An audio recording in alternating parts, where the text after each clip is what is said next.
Hello, everybody, and welcome to the 94th episode of What is Truth? My name is John Barnwell. I'm here in the Motor City, Detroit, Detroit, the Straits, across the Straits from Canada. And I'm here with the Pastor David William Parry from the city of London in merry old England.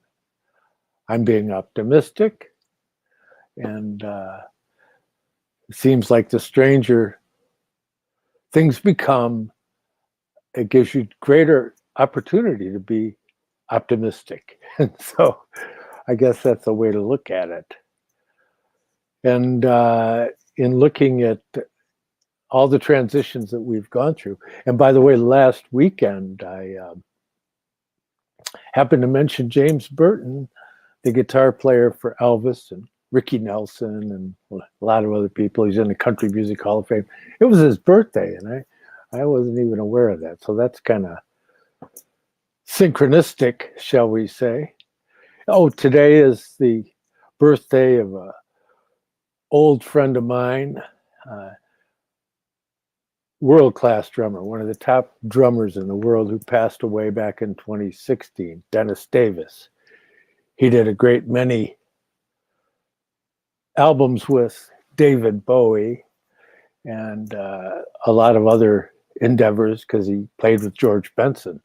And in fact, I'm going to tell that because it's a funny story and people tend to like funny stories. But see, Dennis was here playing with some friends of mine in a band, and he took off once the personnel started to change, he took off to New York. That was a band with Tony Newton, who was one of the principal bass players for Motown, and they would double track acoustic bass, electric bass, him and James Jamerson on countless numbers of tracks. But anyways, so Dennis takes off to New York and he gets a job with George Benson right away. And because when you're as good as he is, he's somebody, as soon as people find out he's available, they snag him up. And so he's playing with George Benson, and David Bowie shows up in the gig.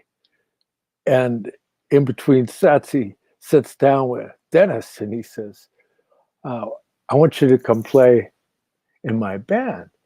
And Dennis, he tells you the story. It's funny. He says, oh, man, I'm playing with Benson.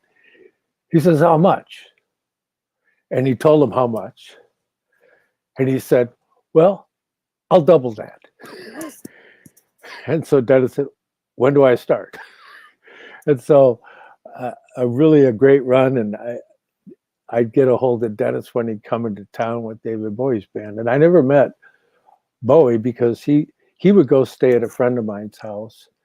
He would stay out of the public eye, but I would meet other members of the band, you know, Carlos Alomar, Dave Sanborn, Earl Slick, all these wonderful people. And but why am I mentioning that? Well, I think that drums is a very interesting human artifact. It has to do with the rhythmic system.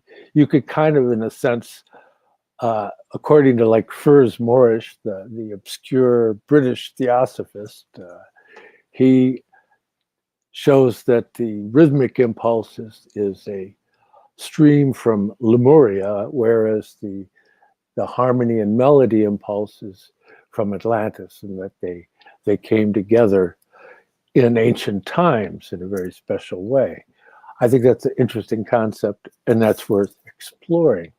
But when you get into understanding some of the subjects that we tend to broach here on What is Truth, we do often get into that distinction between the Apollonian or northern mysteries of Aberrus, the Hyperborean stream, mingling with that stream of Dionysos or Dionysius that became the mysteries of Bacchus in Rome. But that's the celebration of life to a large extent. And it's interesting, as I think I've mentioned it, but I'll mention it again just to contextualize.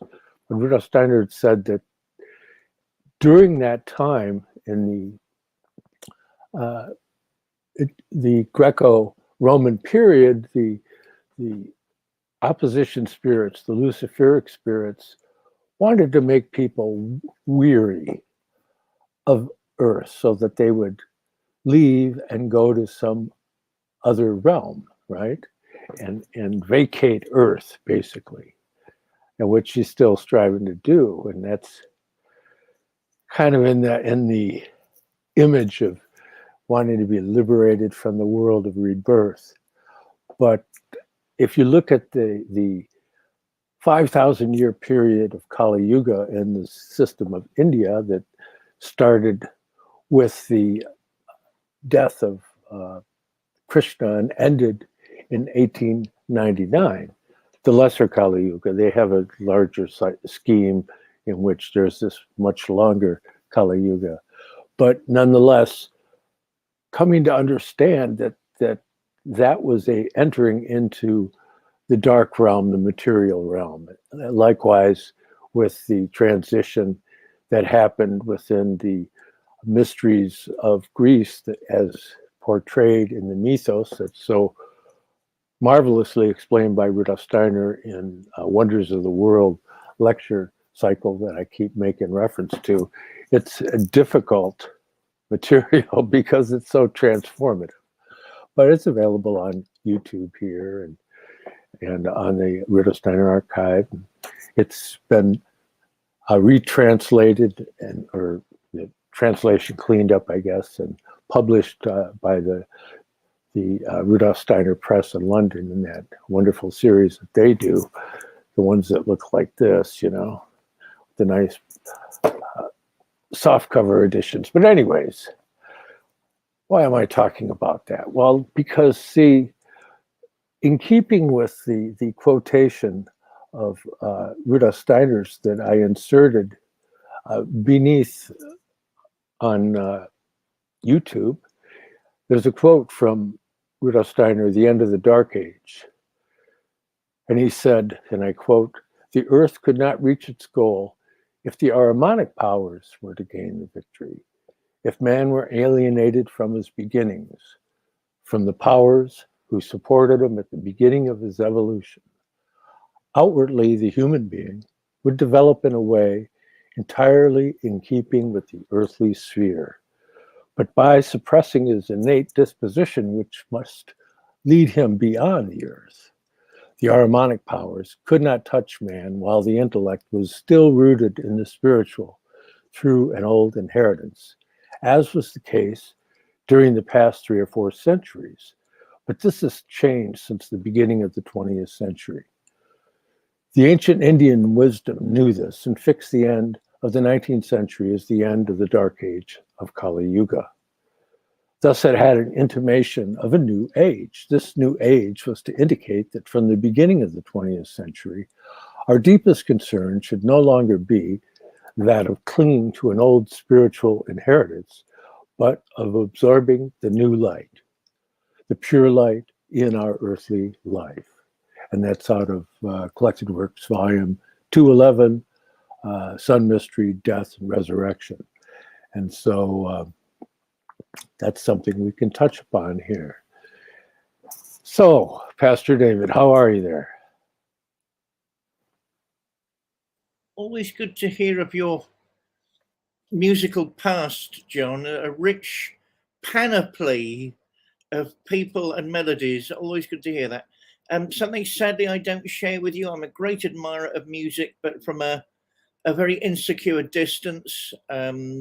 With me, of course, it's frustrated theatricals as opposed to musicians, but thereby hangs another tale. Yeah, I mean, it's bank holiday weekend here, August bank holiday, as the Brits will be aware that it used to be called in the not so merry old England of yore. Notting Hill Carnival of world global fame will be taking place. I never go anymore. The last time I went, I was mugged. And it was the fact that the young black guy stood behind me shouting, "Why are white people here at our festival?" that really made me thought, what is the point? And you always get the sort of weird display of pseudo-political unity at the beginning, where you get people in long clerical gowns and local politicians marching through the streets, all of which disappears into the mayhem and drunken revelries the minute the sun goes down, so that that wonderful family occasion, which it is, disappears into the neo-Babylon, which isn't even which nobody bothers to disguise, which marks the rest of the bank holiday. So yeah, avoiding that. How am I feeling apart from that? Realizing through the week, curiously, these shows were on my mind during the week because someone asked me way back when, a couple of shows ago, why weren't, because we keep saying anthroposophy is a language, why isn't that in scripture? And I was thinking about that, but of course it is. When certain parts of scripture that just come off the top of my head are talking to dark powers about their, through their titles and their locations. The Prince of Persia is actually the name of a demon, and that is the type of language we are discussing. It appears in scripture a couple of times. Why is it put that way? Because that is the way these other intelligences communicate. And I'm trying to think of other examples to bring up in the show, not this particular one, because I think we touched a very deep core indeed, because that is in scripture. It is in scripture. But how else am I feeling on the bank holiday? I don't know. I mean, the terrible heat wave seems to have gone. I noticed the sunlight this morning had the hue of late summer, early autumn. The colours in the trees are beginning to look a little different. And, the evenings are drawing in. It's no longer light till 9, 10. It gets darker much sooner. And, the great wheel is turning again, which I love so much. I mean, this summer's made me realise one thing. Never live in a hot country, despite the fact I would love to. It nearly killed me. And if I am going to relocate, if we are going to relocate, which we are, a cooler climate is necessary, and there'll be more on that as the weeks unfold. As to what is truth, I mean, we're stretching new boundaries here. I don't think we're anywhere near answering that. How could that question be answered? But we are looking at it from the point of view of the language of celestial intelligences, which can't be bad, and I can't think of anybody else that's doing it. How about yourself, John? What is this early autumn beginning to offer you? Well, as any good anthroposophist would know, we're moving into the time of Michael, which is that festival of mid-September that's not well known here in the colonies, but over in merry old England, Michaelmas is, that there's an awareness of that fall festival. Making the transition into fall is something that has been celebrated there for a long time. And it's that whole idea of Michael with his sword pushing down the spirits of darkness.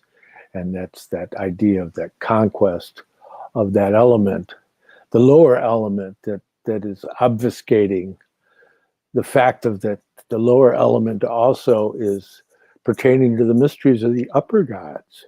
So it's a very, very sacred realm.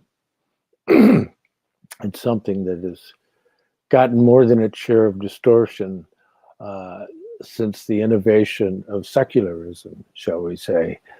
And but that being said, in finding this path of equilibrium that we tend to talk about here, you see that you have that Apollonian stream and the Dionysian stream. So you could say Apollonian, the stringed instruments, and the Dionysian would be the woodwinds, like Pan playing his flute, but there's also that rhythmic element. You see these processions with the Dionysius, the younger, and he has a procession following him satyrs, and they all playing panpipes and drums, and that's this celebration of life.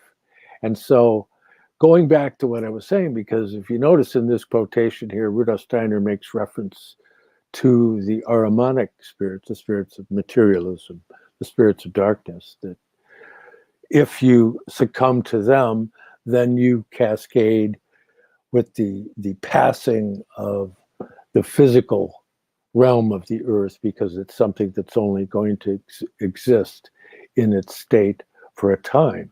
That this whole idea that this endless development of the cosmos that is not in keeping with the teachings of occultism and esoteric Christianity and esoteric Hinduism or anything.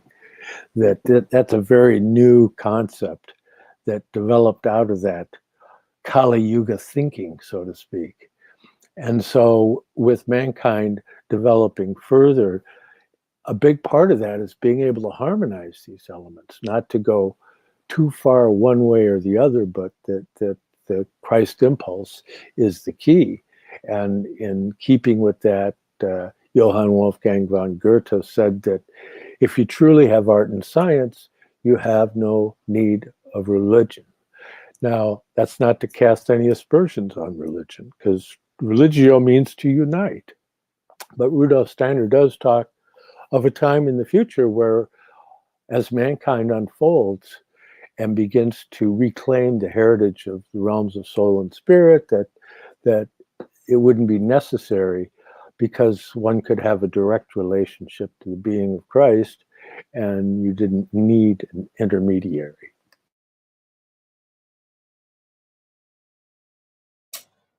Although it says in a scripture, I can't quite remember at the moment, a priest is a priest forever. So get used to it, suckers. And that's quite a pension. Oh no, don't. Am I ever going to have a rest? Am I ever going to have a rest? The answer's no, but there we are. I think the other one was Daniel 10, if people are looking for that. I will come up with more examples of the angelic language as it's used in text, because it isn't used often, and I think there's a reason for that. You know, and this is a whole new departure in my thinking, but it shows the anthroposophy in scripture directly. Oh God, I mean, you're saying lots of things. I mean, I love Michaelmas. Curiously, the autumn has always been my favorite season. You know, it's sort of on an archetypal level. You know, the richness of the summer. Summer's gone, the harvest is in, and everything's plump, and the fruits and the vegetables of the fields. You know, everything's abundant and luxuriant, and I've always loved that. And the idea of labor being less vitally necessary. You know, humanity's safe again, and we've got the results. You know, the joys of our hard work. I think it's a beautiful season. The heats are less fierce. Community, at least in this part of the world, used to be a huge factor. Not so much now. And you had things like Harvest Festival in all the local churches, which used to be beautiful, breathtaking. I think they have that in Episcopalian churches in America, where people take, and forgive me if other churches do, I don't know about the church situation on the ground as it is now in America. I could probably talk about it 30 years ago, but not now. You know, everybody brings an offering, fruits, flowers, and they put it at the front of the church. And in this part of the world, it became, you know, the lead up to a communal meal, where everybody shared an agape, a love feast, which everybody had brought for everybody else, which tended to be in the rural parts candle lit. So, you know, with wines from the local vineyards, you know, a beautiful, beautiful time. I've always loved it. So Harvest Festival, yes, Michaelmas, which of course is also the ceremony, the celebration of candlelight in this part of the world. And thereby hangs another tale, but I'm going to too many asides. I do want to say that I grew up in Fareham in Hampshire, one of the rough shires, a Hampshire hog and proud of it. Not like one of your Nancy boy shires like Sussex, where everything's given to you on a plate. Yeah, step outside and say that, Sussex boy. You know, I mean, we could look after ourselves in Hampshire Hogs territory. I remember every, you know, I like Halloween. I like Halloween. You know, it's not, and I know there's a big hoo-ha in the States about that. I'm sorry, there isn't here. You know, this whole conservative versus liberal, so-called conservative versus liberal theological outlook, in the sense that war goes on in America, simply isn't here. Lots of people are trying to introduce it, and woe to the day if ever that succeeds, because it's not our history. It's a different type of division. We have different problems to that. We don't have the Puritan hangover that anything that doesn't agree with me must be from the devil. No. There used to be a fair, F-A-Y-R-E, in Hampshire, between Fareham, where I grew up, that little lovely little town, as I think of it nowadays. I didn't think of it many years in that way. I hated it and wouldn't mention it. God, you know, if ever Karl Marx was proved right about rural idiocy, had he been to Fareham? My God, you know, you hold up a book and nobody knows what it is. Anyway, I've made peace with Fareham. And, you know, it's between Fareham and Chechfield, a very, very old, beautiful part of the world. It's in certain people say it's in the Doomsday Book. A tiny, very well preserved hamlet.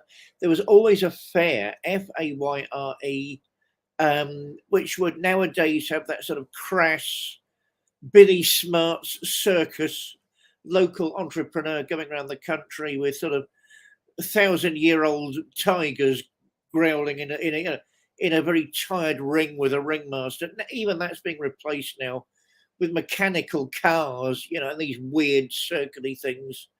But there was always the Halloween bit. And the last one I remember going to and being corrected by one of the elders of the area.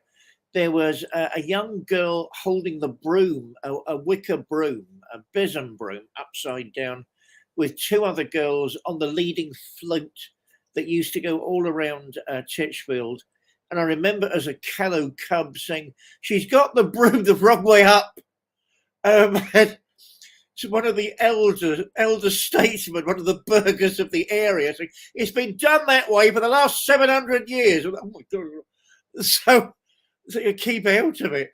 And yeah, it's for us, it's sort of folklore and it's folk memory.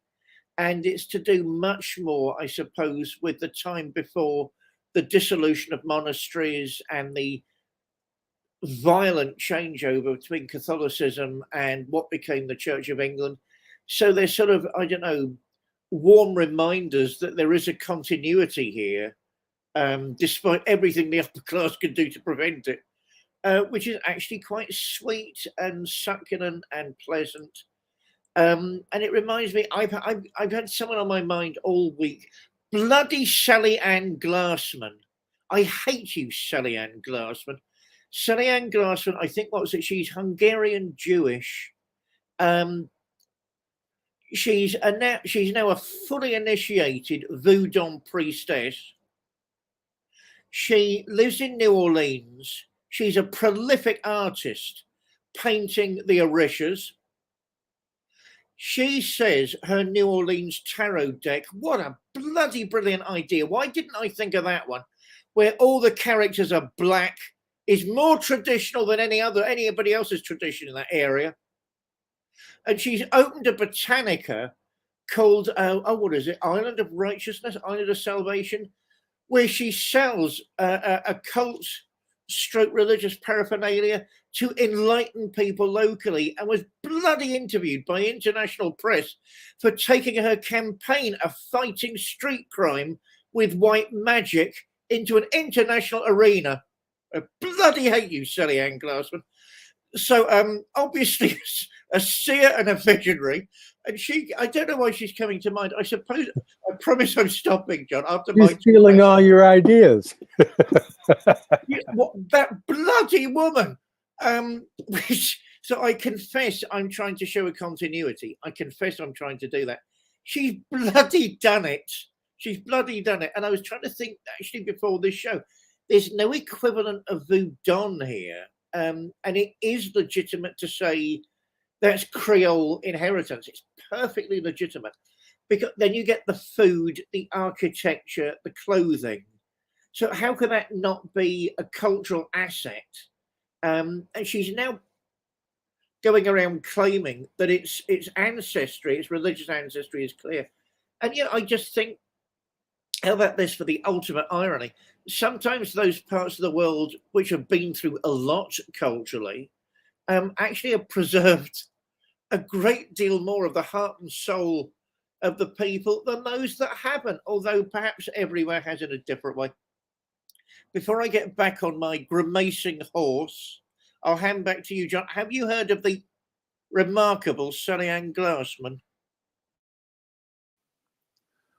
No, actually, I have not been skulking the voodoo circuits as of late, but my exposure to a lot of that, other than through literature, through the obvious sources, has been more of a musical thing, and it's interesting because if you look at the history of music in America, that Louisiana is Catholic.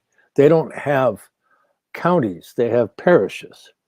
And so there was a very developed musical culture down there, out of which came jazz and a certain more developed version of blues than the plantation blues of, say, Georgia, for example. And but because I was active in the music business and helped Virgin Records, my partner and I, Bobby Hankins, who formerly was a manager of the Amboy Dukes with Ted Nugent and done a ton of things in music, that we started this label out of Virgin Records. The first time a major label started a blues label. But running in those circles, I got to meet a lot of people, and when you're talking of that subject, it brings to mind Dr. John McRebenack from New Orleans. And of course the Meters, and there's a whole wonderful tradition down there. But he was the one that really injected that voodoo culture in music, and having Big Black. It was famous in the African American community for being a conga player who is very much known. So he just put a picture of him in a fold-out album. There was a picture of Dr. John, and there was a big picture of Big Black, and it didn't say who it was. It's like, well, if you're hip, you know who this guy is, kind of thing. But yeah, it's a very interesting because of the Catholic churches there, they had a developed musical tuition there. You could through the churches really take up that idea of the harmonical structures, of the European harmonical structures, and mingling it together with that Afro-centric rhythmic thing, gave birth to jazz, which you could attribute to Louis Armstrong is a central figure for that development. But so yeah, Dr. John, I got to meet him through a good friend of mine, Johnny B, from a lot of things. He's somebody who he's recorded with Edgar Witter, and he was the original drummer for the Mitch Ryder and the Detroit Wheels. And in fact, he was 16 years old when he recorded those early tracks with Mitch Ryder and the Detroit Wheels with Jim McCarty, old friend of mine, jammed them hundreds of times. And so, yeah, it's all interesting. There's this commingling.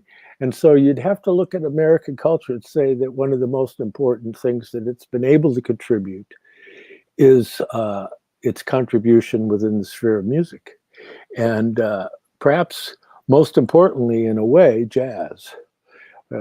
Jazz blues, that whole idea, the gift of improvisation, that it's based on improvisation, but and largely there's this horn aspect, which again, like I was saying, is the mysteries of the South, but bringing that together with that string instrument influence.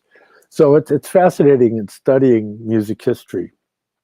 And a very dear friend of mine, anthroposophist, who Eve Hardy, who got me into working in the office of and teaching. Actually, I was teaching Waldorf teachers in a master's program as a result of her intervention. And so she's crossed the threshold now, but she was the wonderful person I told you about before, who had that giant picture window on her house, and she had all the different bushes and trees planted so that there was probably 40 or 50 different kinds of birds out in her backyard, all twittering around and doing all their things with the flowers, and it was just absolutely incredible. But she was the girlfriend of Ornette Coleman in the early 60s, who, you know, she'd have John Coltrane and Ornette Coleman and Eric Dolphy, people like that, jamming in her living room, you know, and with the windows open because the neighbors loved it, you know, in the middle of the night, you know. And so that whole idea of free improvisational music is kind of more foreign to the European anthroposophists, but from what I gathered from Douglas and from Eve, you know, that kind of music, that jazz plays an important role as we move into the future, because it's like almost linguistics, you know, you're communicating with music, you know. Brings to mind Eric Dolphy sitting out on his backyard in upstate New York, improvising with the songbirds on his flute, right?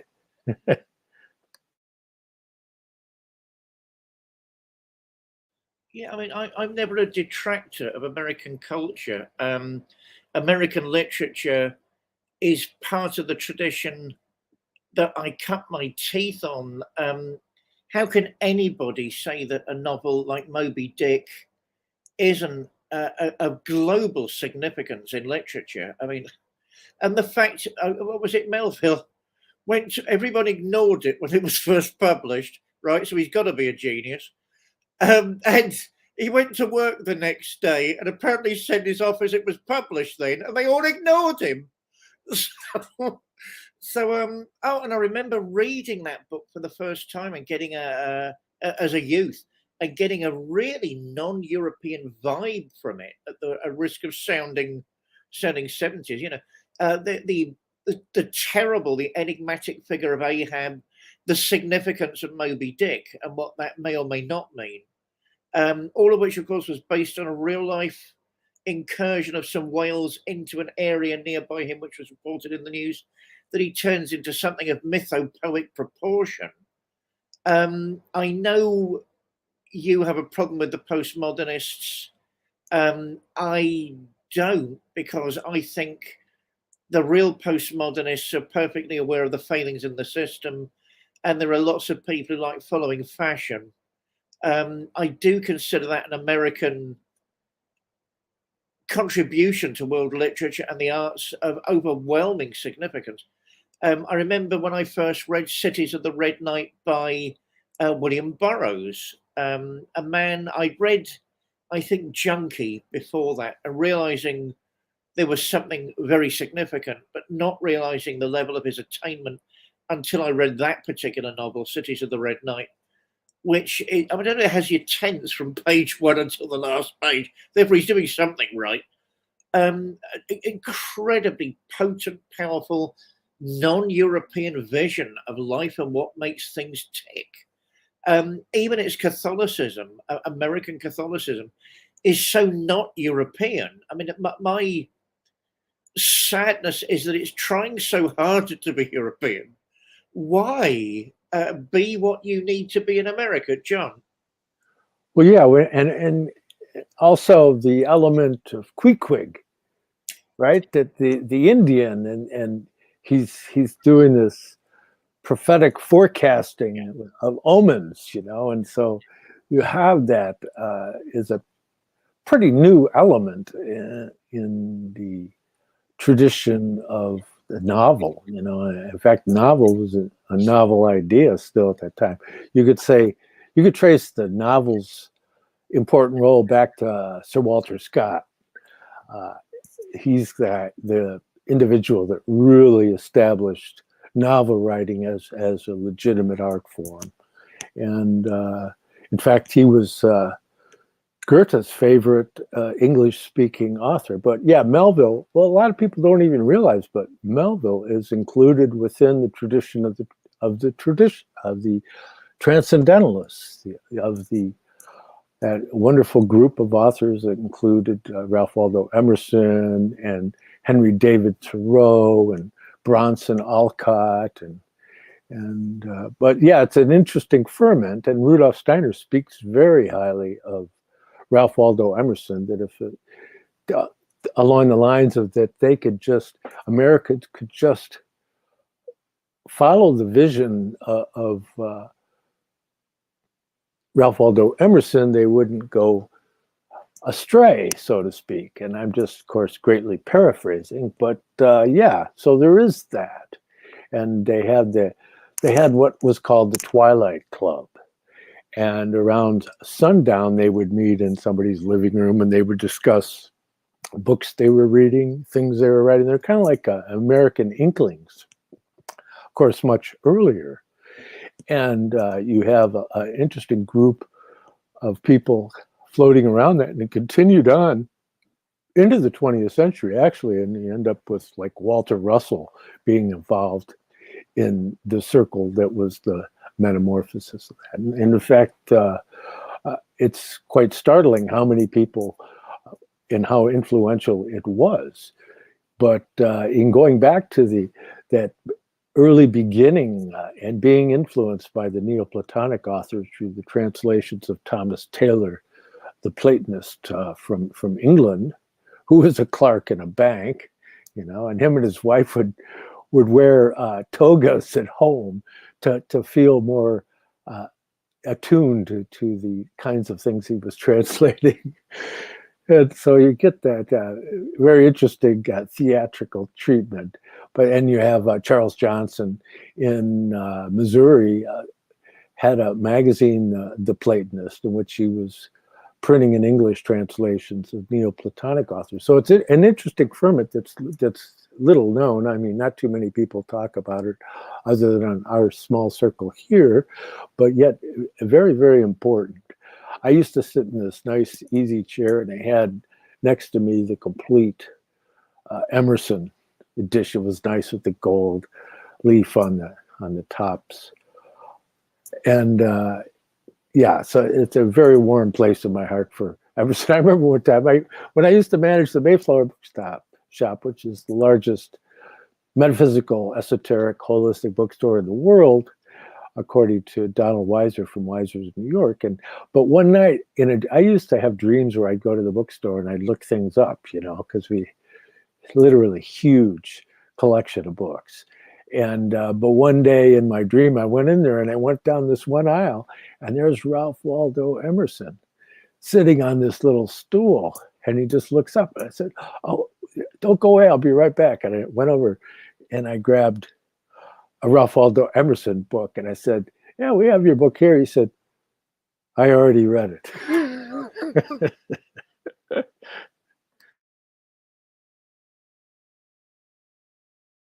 This is where I say a very non-British thing, but I think people are aware of my liminal Britannic status in some way.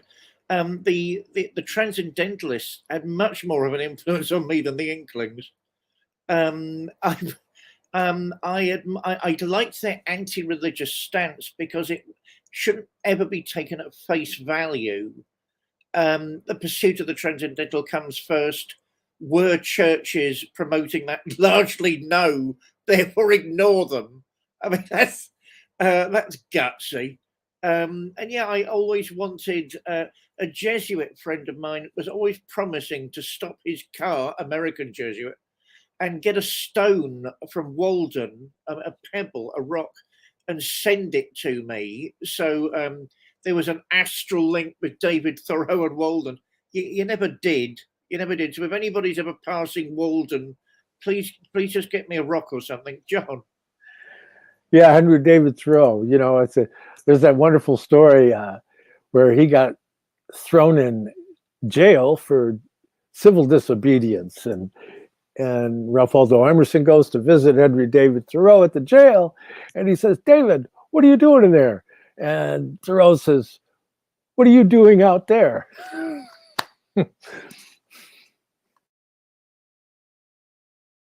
You see, how can you not love that story as a case in point? Oh yeah, I mean, I respect the Inklings. I know this Barfield guy had this influence way past anything in the Oxbridge Triangle. My thing about the Oxbridge Triangle, why can't they all go missing? But they're still there oppressing everybody. There we are. I mean, yeah, I love Tolkien, but it's so heavy-handed. Son of this and grandson of that and Oakenshield this, and shut up, man. For God's sake, we've been through it. I mean, if you compare comparative literature for a minute, everybody knows that's one of my things. It wasn't funny, Robert Stahl. That's the point. Is there a single gag in Tolkien? My God, give it a rest, man. And various friends of mine coming out and having 10 minutes in a blockbuster, being some wizard or other. Oh God. So yeah, heavy. And I always preferred the sort of Middle English, Lion, Witch and the Wardrobe, if I'm completely honest, because it's just lighter and you've got the French influence, but all of it's what we know. It's what English literature is in its various manifestations and its various embodiments. And, the Transcendentalist by comparison was so, global. I don't want anyone on this show getting panicky when I say the word global. There are many ways to use that word. They were, in the sense that the human condition is global. They wanted to point out things that had never been pointed out in a type of poetry that had never been done, in a type of lifestyle that had never been essayed, with a firm belief in each other's worth and value. Is that what happened amongst the Inklings? I don't know. Perhaps I'm too close to it living in this country. That might be it. Handing back, John. Yeah, well, when you consider that actually, technically, Tolkien is the most widely read poet of England, okay, period. Now, that's because there's so much poetic verses inserted into Lord of the Rings, and people read Lord of the Rings, but a lot of them tend to kind of scan past the poetic verses. They don't really dig in as deeply, and that's a very telling thing about modern culture, that it's kind of lost its inner musical sense, as supposed in literature, that whole lyrical attribute of poetry that was something that was always so magical. I mean, you can envision like Homer walking, and he's referred to as the blind Homer, right? And he's walking in the oak grove in ancient Greece, and he's reciting the Iliad and the Odyssey in what in iambic hexameter, it's and in cadences that are rhythmically attuned to the rhythm of walking. And so that there's this whole idea that the inspiration of the arts was something that was received from the realms of soul and spirit.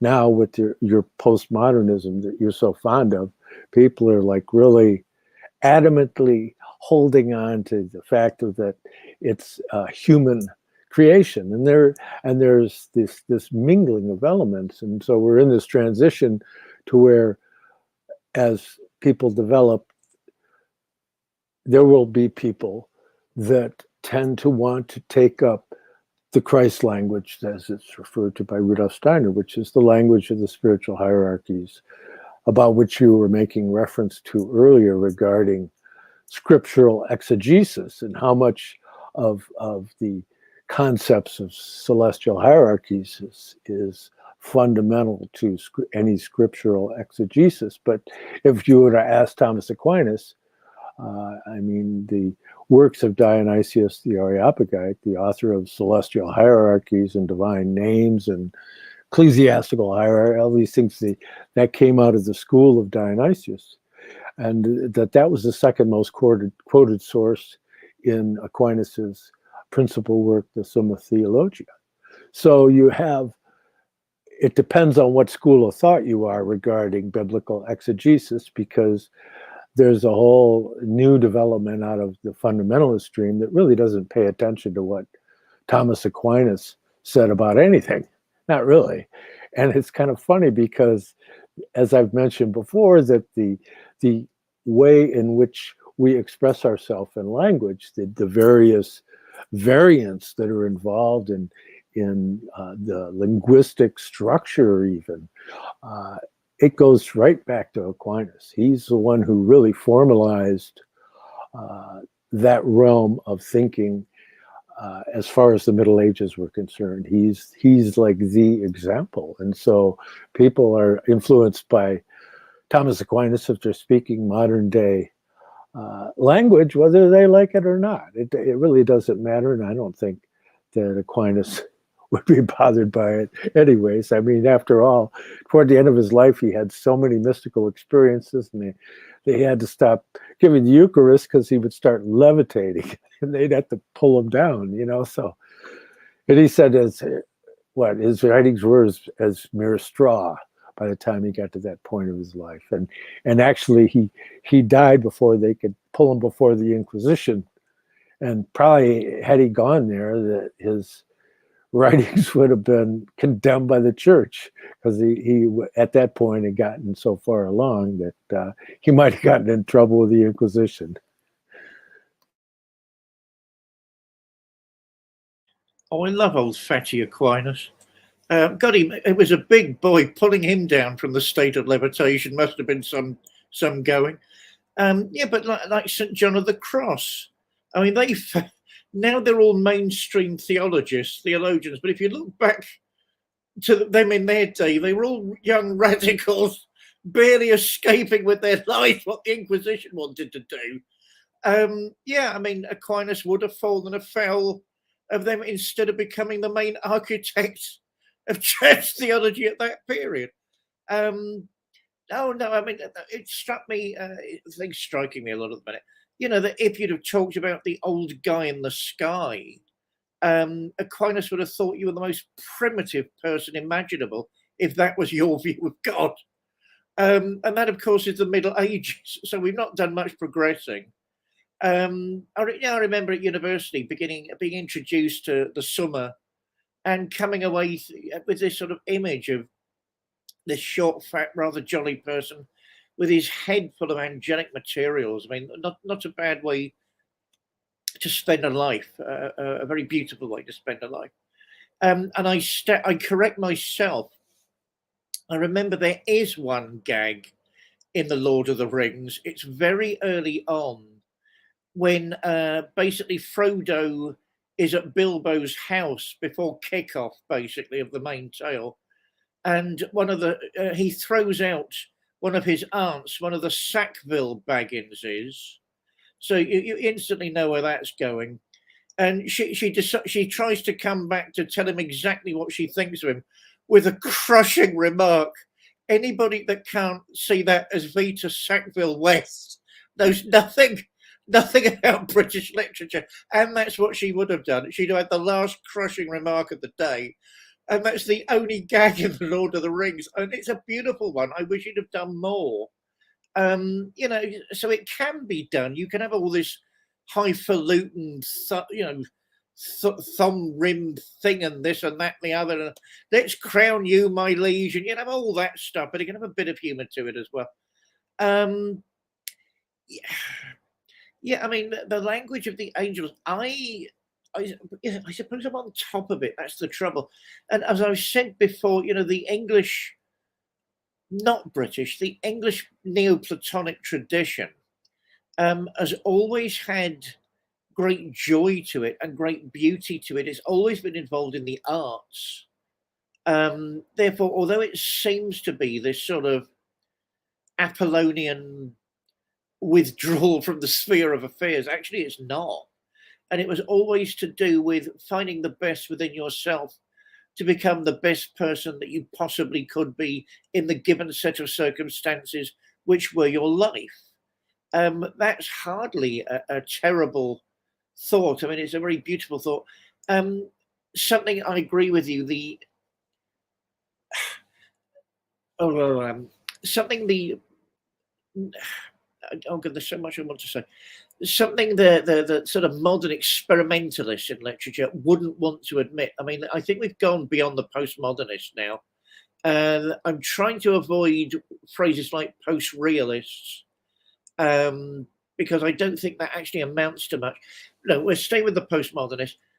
Certainly, I think the best of them were aware that there was a dislocation in their thinking. Did they want to say that the human was the principal medium through which all of these thought processes occurred? Yes, they most certainly did. And did they want to say that that's more fluid than previous centuries could have possibly imagined? Yes, they did that too. I don't actually read them as saying that there was a cut-off point between them and super sensible states of consciousness or beings that didn't enjoy our particular evolutionary stream. I think, if anything, they went out of their way to redefine what encounters of that type are and what they possibly could be. I mean, to me, they're less. I'm going to stick my neck out. You can all jump on it. The Inklings are influenced by the language of the supernatural in a traditional sense, but the postmodernists, they, to my mind, they really haven't given that up at all. But they don't want to go down that route. You know, some of them feel we're missing too much. You know, we're too comfortable with that type of vocabulary, and therefore we're missing what it's actually saying. You know, jokes about Aquinas floating around, great, but you know, aren't we missing something about the fact a human being is now floating above an altar? You know, what are we missing there? So they were trying to introduce very consciously, I think, in the case of William Burroughs, the language of parapsychology and the language of supernature as opposed to the supernatural. I mean, that's why these endless, I mean, Burroughs is obsessed with the occult and magical occurrences, magical thinking. I think it's very primitive to have him down as belonging to a previous mindset. Anyone that says that either hasn't read Burroughs in any depth, they've not read him at any depth, or they simply don't understand what he's trying to achieve. Whereas, you know, he will go out of his way in other works. I'm trying to think of, I mean, I loved Our Book Is Here. So you've got, I mean, he went down to Latin America because he'd heard, I can't remember what the modern classification of it is. You know, a certain type of cactus produces a certain type of button, which at that time the naturalists, the botanists were calling telepathia, because the natives held that it induced telepathy or it enabled one to become susceptible to telepathy. And Burroughs went down there. I think his work on that level is also misunderstood. Is he just a mindless junkie? Yes and no. Yes, he becomes the victim of his passions. Let's not rule out the passions and what he's trying to do with them. I detest saying this. In the same way, Aleister Crowley shouldn't be misunderstood. Was he just a junkie? Yes. But what he was trying to do in cataloguing the early states, the states of narcotics as an experiencer, really is undervalued nowadays. And it was certainly something he felt he was trying to introduce on a scientific level. That I think it's much fairer to say that about Burroughs, curiously. And he goes out of his way to say, look, there are beings, there are realities, there are intersections of realities that are best understood in the much more modern language of parapsychology and the paranormal, because we will understand them better than talking about something couched in medieval metaphysics, where the language is too sophisticated. It's no longer used generally enough for people to really make sense of it. And it doesn't have that impact on the modern mind that it should do. I think we're going back to the glories of American literature. The whole of it needs to be revisited, really. Right, I'm going to say something most people will think. I've just lost it. David's lost it. I mean, I loved American Psycho. What was that? Brat Easton Ellis. Is anybody reading that book properly? It came out once or twice in the movie. I can't stand Christian. Sorry, love. Take some acting 101. It's down the corridor. No. There are one or two points when the deadening, sulphurous atmosphere of that book, where the guy's not simply having an emotional breakdown. He's not simply the murderer. The American Psycho isn't simply a man with no conscience. He's a man whose soul is dying. And he can taste it in his mouth sometimes, the fact his soul is dying. And he's panicking on every single page of the book. But what can he do? Nobody's written about it. No one can advise him. Nobody knows, apart from him, what's actually happening. There's one point at the beginning where this vile young executive kicks to death a vagrant and the vagrant's dog. The language that is expressed by the author of what is going on in that guy's mind is sulphurous and hellish in a way that can't simply be put into the realms of mere literary exercise. And there's another point. I mean, the guy has murdered one of his gay colleagues. I think it's the gay guy. I can't remember. I read it a very long time back before it was made into a movie. And he basically murders this guy, and the guy's so well heeled in a posh Manhattan apartment that he knows no one will go there. But eventually does. He goes back to see what's happened to the corpse. And the owners of the building have hushed everything up, and they've cleared away the crime scene. And the middle-aged lady, the very competent businesswoman, in the book she's alive with venom and disdain. She's a truly terrible human being. But you get this confrontation between her as the aging professional and a vampire, where she guesses, because of the way the guy's dressed and the way he's acting, who he is and what he's done. And she says to him, "You can go now. We don't want you here." And it's a confrontation. It's a confrontation with a modern vampire, with the undead, with someone who's becoming a zombie, an overused word nowadays. What is that? A remnant of a human being, someone who will become one of the living dead by the end of the book.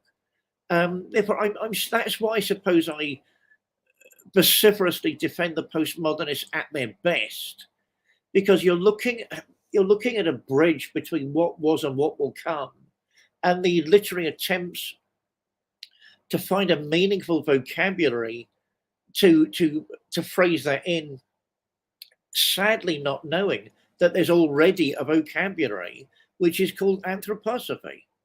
I mean, if those two thought streams could actually get together, as I say, my trouble with postmodernism is the people into whose hands it descended.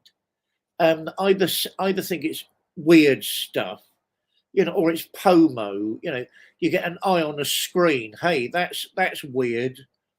It sank into that level, as opposed to this landmark in spiritual evolution, in religious evolution for humankind, that we're now aware of our place, our human place in these hierarchies more than ever before in human history.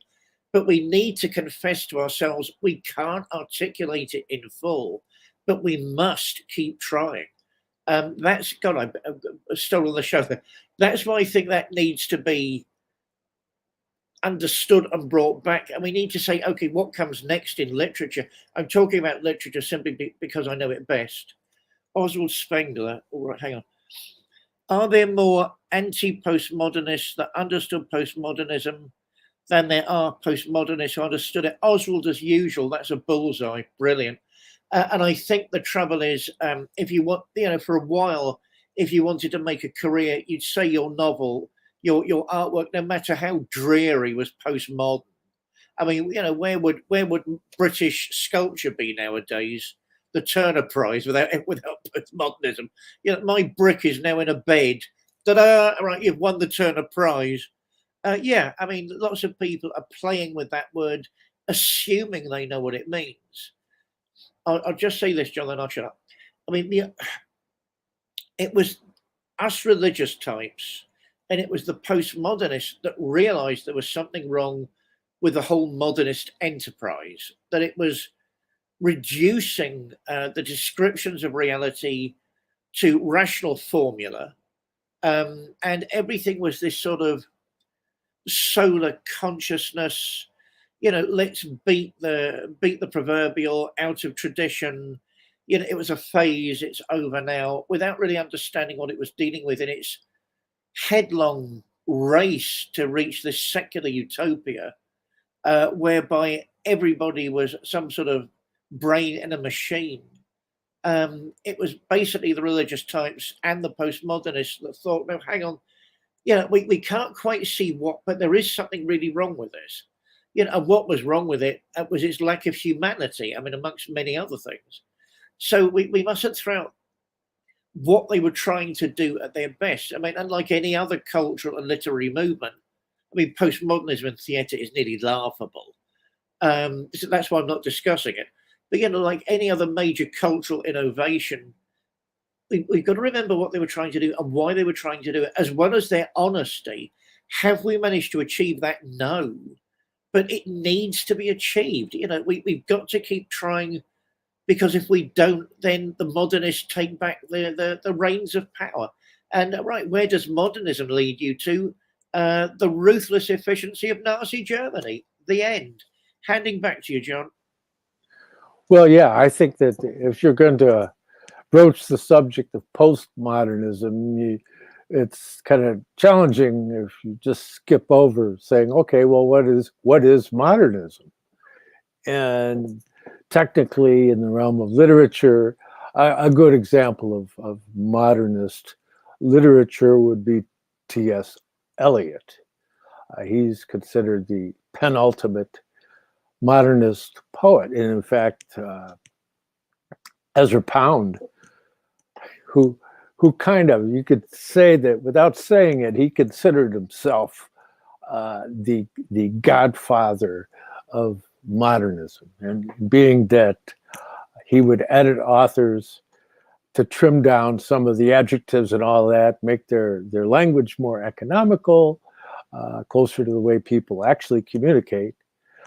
And then they would end up getting the Nobel Prize for Literature, and it included some of the greatest literary figures of the earlier parts of the 20th century, leading up. And then Ezra Pound, of course, ends up in an asylum without trial because he was living in Italy at the rise of Mussolini and did some radio broadcasts that said some things about the United States that was based on his understanding of banking, basically, which are still primary sources if you want to understand the Federal Reserve and its relationship to the Bank of England.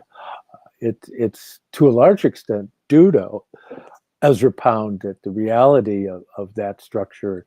The research was done by Eustace Mullins at the behest of Ezra Pound. So there's really a complex nexus happening there. But when you get into the modernist concept of literature as greater economy of language, when you get into the postmodernists, though, one of the central breakthroughs of postmodernism, you could say, was stream of consciousness writing. And of course, now you're getting into Jack Kerouac and his On the Road and Dharma bums and all this great stuff he did.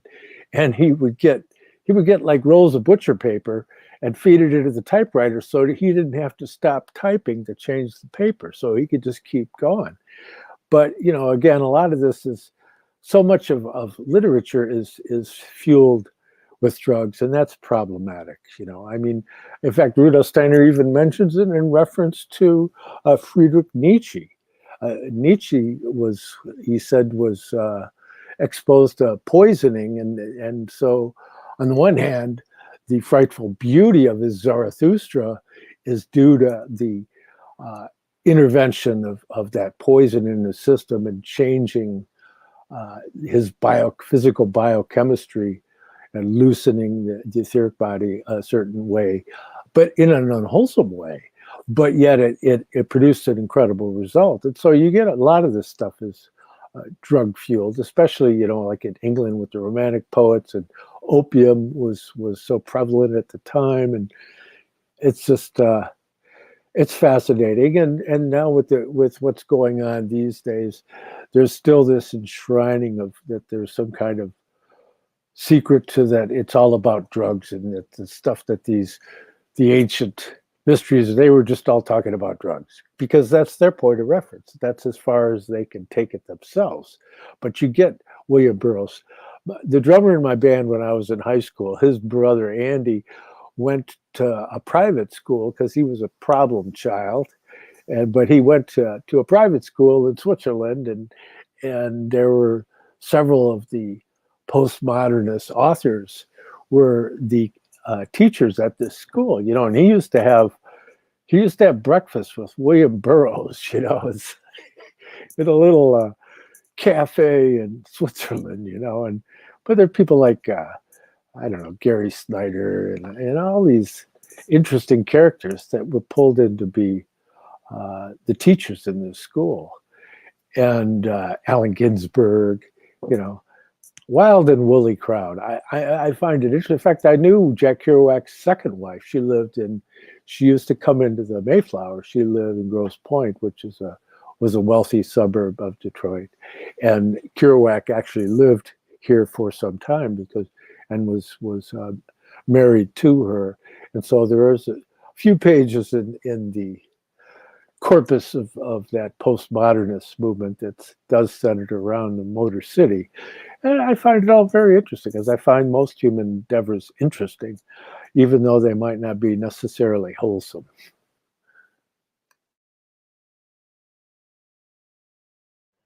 Actually, that was a modernist remark, the quest for the wholesome. I mean, do I like movies like Forbidden Planet? Yes, I do. Do I like Robbie the Robot? Yes, I do. Do I like Walter Pidgeon as the linguist who had worked out the secrets of, what was it, the Grail? Do I like sci-fi sometimes when it's not crashingly boring, or basic morality lessons in spacesuits? Yeah, I mean, modernism, I mean, as T.S. Eliot was a master poet. I mean, that's the end. Although, of course, he was also an Anglican deacon. I've been to the church in Soho where he used to be the deacon. And therefore, there was always that religious consciousness at the back of his mind. And the fact he seems desperate to have been an English Anglican, for some reason best known to himself. I say when the modernists are not dogmatically trying to aim merely at rational schemes of perception that they hold as primary in human discourse and human understanding, and not even in the sense the deists did. The deists tended to put reason first, but even in worship, therefore, again, you've got the transcendental element at work. The modernists at their most grotesque, and there were some brilliant people involved in that, for me, tend to be these people, these reductive factors. They're reducing what it means to be human into a sort of sterile container, and the universe itself into this blind, pointless mechanism. And those are the only relationships which are found valid. Let's be rational about this nightmare we live in, about a universe that cares nothing. And even if it did, it wouldn't, even if it was conscious, it wouldn't. We've got to remember what the realities of modernism were. It's not just about having a well-heated factory to work in, or mother care as a shop, or, the middle classes being able to afford help. The little woman that comes round twice a week. The modernist enterprise became increasingly dehumanized and dehumanizing in its literature, in its art, in its science. And some people have argued, of course, Pol Pot in the killing fields of Cambodia is actually recreating the modernist dream. I have all these intellectuals and all these monks that keep telling me I'm being inhuman. Let's kill them. There we are, solved. The perfect rational solution. You end up with the killing fields, of course, but it's the rational solution to the enemies of progress. It's like certain elements in the Chinese Communist Party now. If it disagrees with us, it's either mentally defective, in which case it needs treatment, or it's stupid, or it's a slave of the West. We've got to be very careful where that type of thinking leads. And for me, it's exemplified in the sort of straight autobahns that the Führer would have loved in these megalithic cities of concrete, where, there's no laughter, there's no joy. What was it David Bowie said? There are no good things, there are no bad things. There's never been anything out of the blue. These rational metropoli, this metropolis where you are simply a unit, a carbon unit, fulfilling a function within it. And that is the end of the story. That is why the religious types and the postmodernists thought, well, hang on. Let's assume that modernism has hit something important, which it had done. But is that the end of the story? And what is their part of the story doing to our understanding of the human condition? It's making it less rich, it's making it less sophisticated, and ultimately making it less accurate, because it's missing out too much of what we are as human beings. And also, do human beings thrive in that type of artificial environment? They don't. It's been proven again and again that what people do is even middle-class households end up taking drugs to relieve the monotony. A number of sociological studies have been done to show it reduces people to their base instincts, which then come out with a vengeance. And that's not to say the early modernists weren't brave and hearty and trying to make the world a better place. They seriously were. And T.S. Eliot is one of them, trying to make the world a better place. But we've got to remember there's religion at the back of his mind, as I said a moment ago, and there was transcendentalism at the back of most of the great modernist minds, where you didn't just settle Mars and turn it into a car park, which would be the modernist view. Why not? It's a resource, it's a utility. Why not? Let's colonize Mars. Let's change the atmosphere. Why not? We can do whatever we want. We're human beings. We're the most conscious, powerful thing in the universe. Let's all get all these car lots going, and we take our present day problems ad nauseam and ad infinitum into every other environment around us, because that's just what we do. And it was all these terrible people like William Burroughs that said, well, hold on a second. This is vile. This is vile. And there's a pathology behind all this. It's not simply a revelation of one of the ultimate truths of humanity. There's a pathology and there's a metaphysic, which means we're back to square one. We're back to what postmodernism is in metaphysical terms, and it's rather lacking in that type of vocabulary and those vocabularies that build up what it is. That's why I admit it. I always jump on my high horse about the postmodernists, because I think we're not at the end. I'll shut up. We're not at the end of that insightful drama yet. I mean, right, the word I was avoiding earlier was trans-realist literature. It seems to have developed in Central Asia. As everybody knows, I've got this ongoing love affair with Central Asia. Is it modernism embracing other cultures and thereby getting out of its theoretical problems? Or is it just modernism with an Oriental twist and leading us back to suicides on starships going around the earth because human beings are still only human beings and who cares? What do you think, John? Well, we don't want to slip into any nihilistic solipsisms, but yeah, well,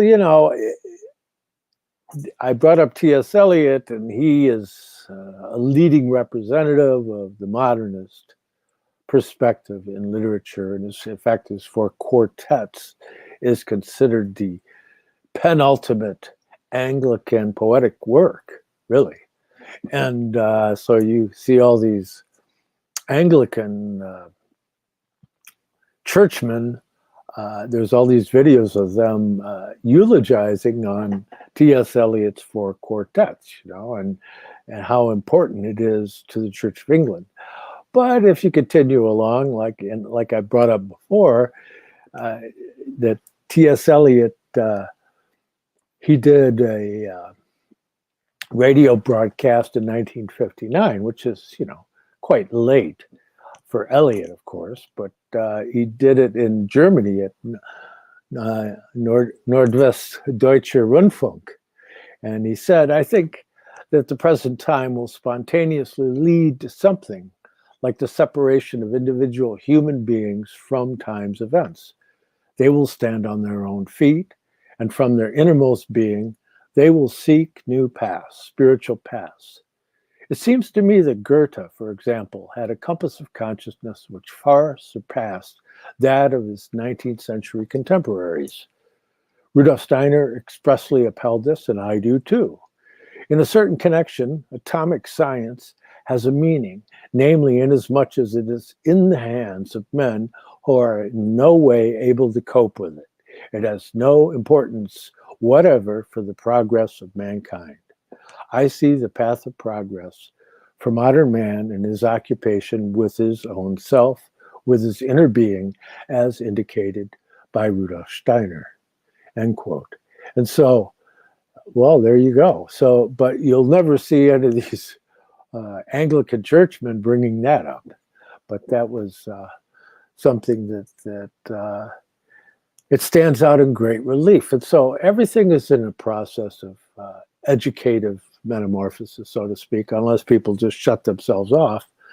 But in the realm of philosophy, that's frequently the case because most philosophical works were written by college students or graduate students, and they spend the rest of their college career defending their thesis in their philosophical work. Wittgenstein is unusual in that regard, as far as him making major contributions late in life and his take on philosophy. And so, but that being said, I wanted to mention I had a nice conversation yesterday with Douglas Gabriel from American Intelligence Media, my best buddy and the writer of the foreword to my first book, The Arcana of the Grail Angel, which, by the way, is out of print, but I'm somewhat steadfastly working to remedy that situation. We'll see how it goes, because I'm hoping that there's a more expedient pathway than the one I've been going on, because it's labor intensive, to say the least, to try and do scanning with my phone.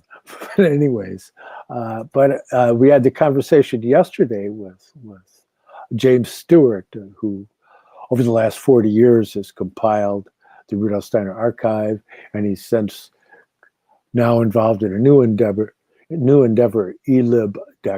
And so I want to mention that because James and his wonderful wife, Marilyn, that have been so steadfast in making all those lectures, thousands of lectures, available for the world, the English-speaking world, it's just it's incomprehensible the impact that has done for so many people. And so you want to check out elib.com. That's his website. The link's below, and he's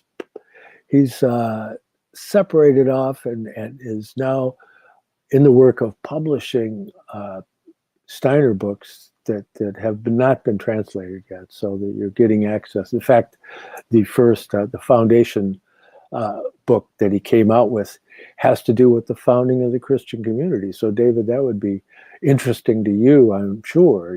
It's 12 lectures to the founders of the Christian community. But in any regard, I wanted to mention that. But I also wanted to mention that this podcast has been made possible by the generous support of Tyler and Vadim and Vivian and Tim and Neil and Christian and Mark and Maud and Drewman and Laura and Paula and Rick and Michael and Beth and Anil and Fred and Ishtar, Anna, Russell, Mike, Ray, Whitney, and so many others over the years. Thank you all for supporting our humble efforts.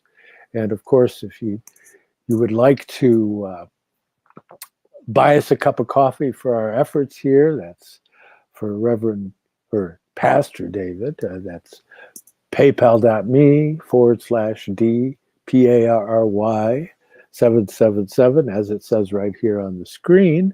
And for me, it's paypal.me/John Barnwell 888, just like it shows on the screen here. And it's helpful if you click like or subscribe to this channel. And of course, there's a lot of references listed below. But Reverend David is quite an accomplished author, and he has 3 books. The first book was The Grammar of Witchcraft. That's available on Amazon, as are his other books. That's a Shakespearean study, and it's not a grimoire. And his second is the Shakespearean-esque poetry of Caliban's Redemption. His hair looks a little fuzzy there. Oh, that's not you. I'm sorry. And his major work is Mount Athos Inside Me, his essays on religion, Swedenborg and the Arts, edited by Daniela Hadi Irandust. And as I said, these are all available on Amazon, as are the book on Waldorf education by Daniel Hadi Irandust, on the philosophy of education towards an anthroposophical view. And you can download a digital version of this for free, or you can buy a paper copy. And I hope you'll support our friends here. And my first book, of course, here you see it's all, it's a very busy street there. The Arcana of the Grail Angel, the spiritual science of the Holy Blood and of the Holy Grail, a study developed out of the work of Rudolf Steiner, of the underground streams of esoteric Christianity which flowed from the Brotherhood of the Holy Grail to the Order of the Knights Templar and the true Rosicrucian Order. And as I said, with a foreword by Douglas Gabriel, loaded with diagrams, unfortunately out of print, but like I said, I'm attempting to rectify that situation as expediently as possible, as the modernists would say.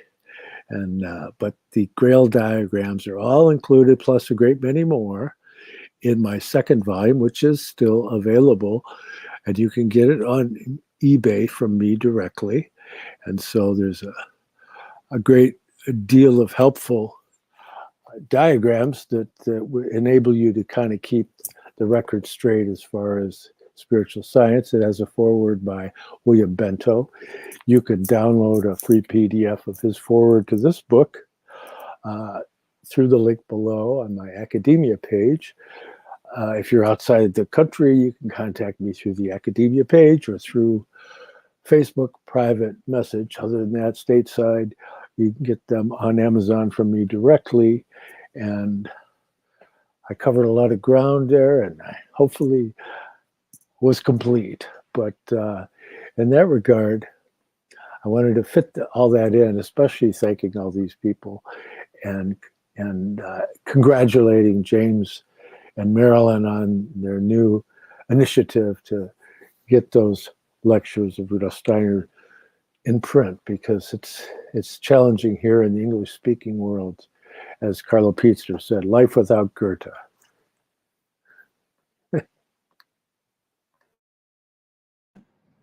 Can there be life without Goethe? Yeah, I mean, I don't want people thinking I'm against modernism. I'm not. I just take the I take the postmodernist claim that it was all right. Robert M. Stahl, I struggle to get to the real end of Laws of Form. G.S. Spencer Brown's. No comment on that one. Yes. Yeah. No comment on that one. Yeah, I just, basically my trouble with modernism as it developed isn't H.G. Wells and War of the Worlds and, fascinating material, wonderful stories, beautifully written. It's the trajectory that modernism took to basically, because of the reductive vocabularies and language it was using, on aiming towards nihilism. It was really that simple, and the postmodernists object to that, and that's why I defend them. I think they were the first group to actually realise that was what was happening. And to this day, the modernists won't deflect from that. Is there more to modernism than that? Well, judging by its adherents at the moment, no, there isn't. And I remember I'm saying judging by its adherents. And it's the postmodernists that also said, well, look, if your back is against the wall, that's when you've got to ask yourself fundamental questions about belief and non-belief. But I don't think the atheistic materialists that seem to have captured modernism find meaning in that. And there must be meaning in that for it to be answered. If you're a real atheist materialist, those aren't options. That is all there is, period. And that, to me, I mean, I'm one of the religious types, and the postmodernist doesn't really sound genuine. It doesn't sound authentic. It doesn't seem real. Is that really the end of the debate? Is that really the end of the story? Is that the end of the narrative? I mean, surely not. Therefore, if that path is followed, it's either dropped somehow it's abandoned some of its complexity, some of its inbuilt metaphysics along the way. I think it has demonstrably, but I'm not a modernist and don't want to get into that territory. Only because it's time consuming. I mean, John's talking about time consuming. He's getting a whole new large manuscript of mine shortly. So that's even less time going around. And thank you for that, my friend. It's for the modernists themselves to debate. It's not for people outside the debate who just arrived at a similar conclusion. It's their thing. It's their gig. It's their deal, man. In the same way, what is wrong with postmodernism? The fact it can't take the step beyond the human, even though it's talking about it all the time.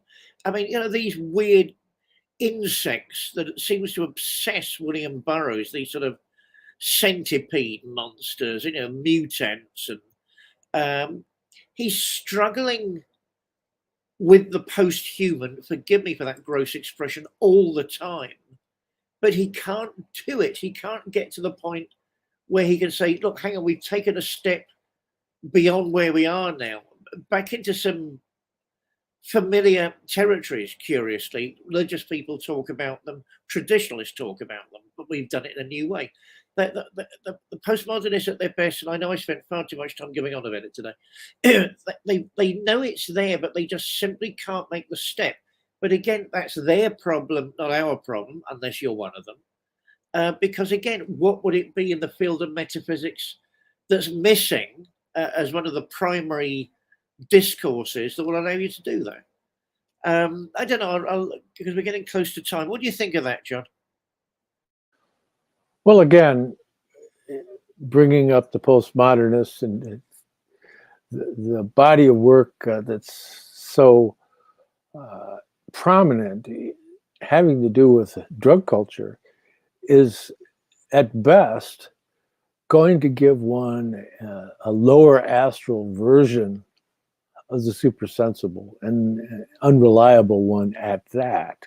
And so you get these weird kind of nightmarish scenes in Burroughs' Naked Lunch, not kind of nightmare, but literally nightmarish, but it's wrapped up in these drug states, and but there's a lot of things that you can point back. I mean, their microdosing is going on in Silicon Valley as we speak. They think that's like a real cool way to be able to enter more deeply into their computer world, is by micro dosing themselves with psychotropics. And so, again, that can only take you so far. It can crack the egg, but it's like Humpty Dumpty. Can you put it back together again? Can you figure out what just happened? And there's the problem, because to gain a rightful access to those realms implies that you get past egoism. But drug states tend to enhance egoism, or there's a destruction of the ego and entering into this void. So the middle path isn't playing a prominent role in their literary and artistic culture. It's just not there.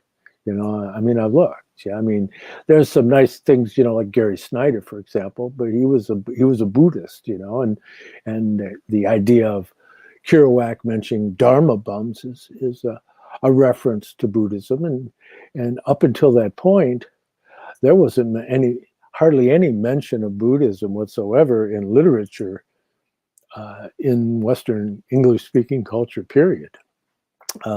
Unless you get into like Schopenhauer translations and where he makes reference to it, or back again to Ralph Waldo Emerson and Henry David Thoreau, and people that do make reference to it. And so it's a challenging thing, because if you look at certain aspects of modern culture, like for example Scientology, according to L. Ron Hubbard, who was the author of all the works that on which the system is based, according to his son, in an interview that he did many, many years ago, he said that, well, my dad wrote all that stuff while he was on peyote, which is the cactus that you were referring to earlier. And so it's a big part of the cultural artifacts in which we live amongst. And so you have to make a mental note that it is there, and it has opened doors for people, but hopefully they left that behind, and now they're pursuing it in a way that is taking up the challenge of finding balance within this world between the Apollonian and Dionysian streams.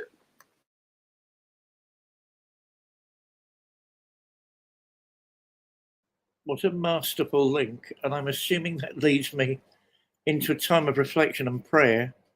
And yeah, two things. That is definitely not me on the cover of Caliban's Redemption. It was a Polish model. The Polish artist Ryszard Ganzosz, who is a very skilled man indeed, very talented man indeed, excuse me, designed that front cover for me. And the proof positive that it's not me is he's thinner than me. So if I had been on the front cover, there'd have been a much more pronounced stomach. So that, and I can prove that, though I'm not going to on this particular program. Yeah, I mean, yeah, we're always thrown back onto the need for the transcendental. That's really what this show has established. And it's, what we're doing now is talking about, excuse me, the vocabulary of the transcendental, which at least for you and me, John, is anthroposophy, which mustn't be taken in a reduced or trivial sense. That's why I can't really see an end point to these shows, because that's opened up a whole new view of how one discusses truth. let alone our relationship to the truth, and how one could live a truthful life. I mean, these all of a sudden not only become even bigger problems than before, if problem is the correct word to use.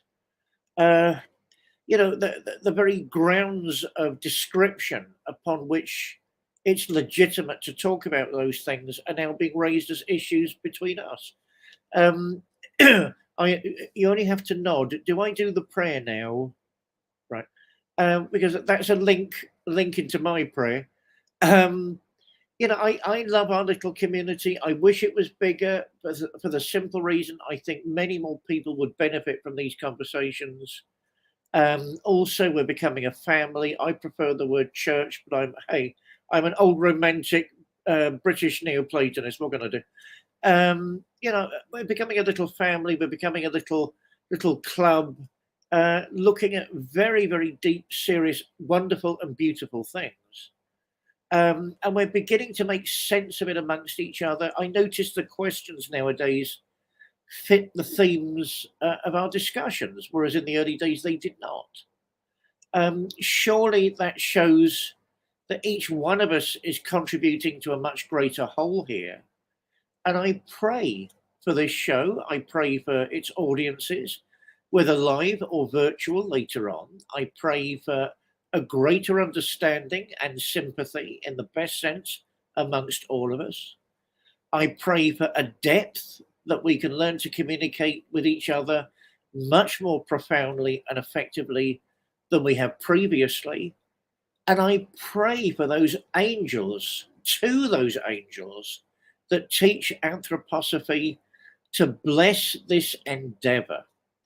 Be with us, you holy ones. Shine your light on something which is genuinely good and genuinely uplifting. May your presence be with us until we meet again next week. Amen. Amen. Well, thank you. And thank you, everybody. And thank you, all the people that will see us, as Pastor David says, in virtual viewing later on. And we'll see you next week. Next week will be at 12:30, I believe. Yes, or 5:30 British time. So to everybody, I give you a hearty farewell.